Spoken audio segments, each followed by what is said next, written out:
Kipine, Kipine, Kipone? I don't actually know how to pronounce it, but it's pretty cool. It's a cool creature. The client wanted something a little bit different, like not your normal standard monster that you would see for his custom piece, and this is what we found. Found this on Etsy. There are plenty of people with the file that will print one out for you. I am not going to link the company that printed this out for me because I think that it was a subpar print that I had to fix a lot. So just verify, talk with the company you're purchasing it from and make sure you're getting a good copy, because this one did have some issues that have been fixed as much as I can. So this piece, besides the Kipine, the monster, it was made with a Empire General on horseback with that kit, which is a fantastic kit. Has a lot of really good pieces, a lot of good bits. And the waist was cut, and then his torso was moved to his right so that he could be looking over his shoulder. The head is from a Imperial Guard.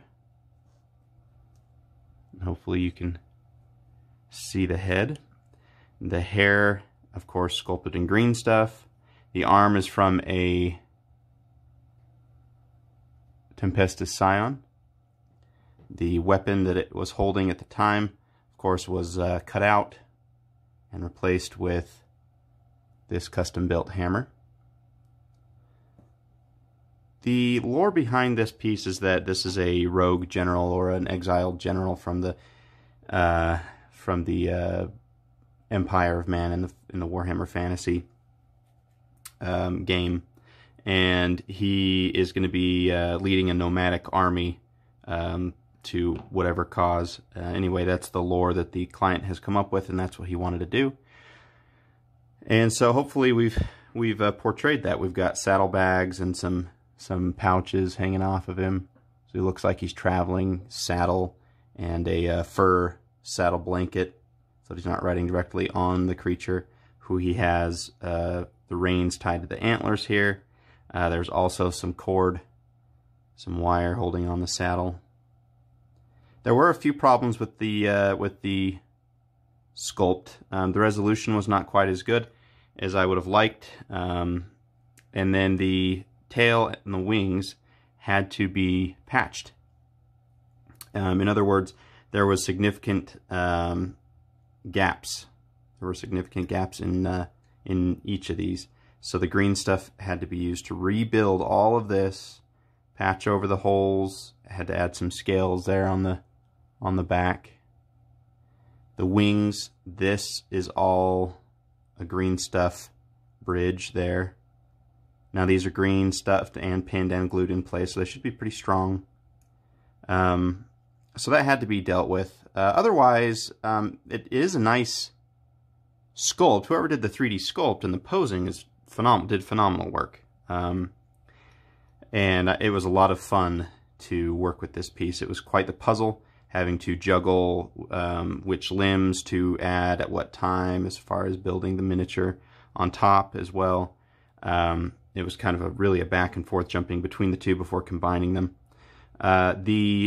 Coming back to the rider, this arm is from a Empire Zealot. It's bare underneath the cloak. The cloak itself ties underneath the right shoulder, comes across the chest, over the left shoulder, and you can see all the folds there, comes down and drapes.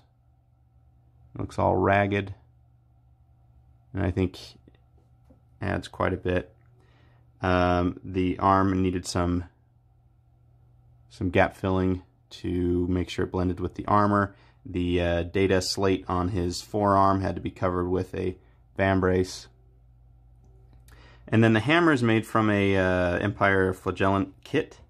The hammer is a little bit that goes on their belt normally. This is from a scythe cut down. And then this is just paperclip with green stuff all around it, and then a little skull to cap it off. And I think it turned out pretty well. Got a little bedroll there. There was, again, a large gap here that had to be covered with more scales.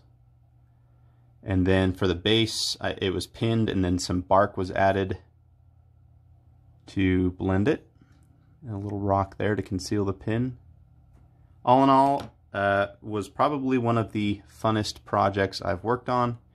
It was a nice break from everything else. I think it turned out fairly well. And I hope you enjoyed a closer look. If you want to learn how to build things like this, join us on Patreon at patreon.com/lastlightcreative. Our patrons get 5% off any commissions. They also get priority when pieces become available. And you can also check out all of the tutorials on Patreon. There are a few tutorials here on the channel, not too many. Patrons get the good treatment. So join us over there. Thanks, guys.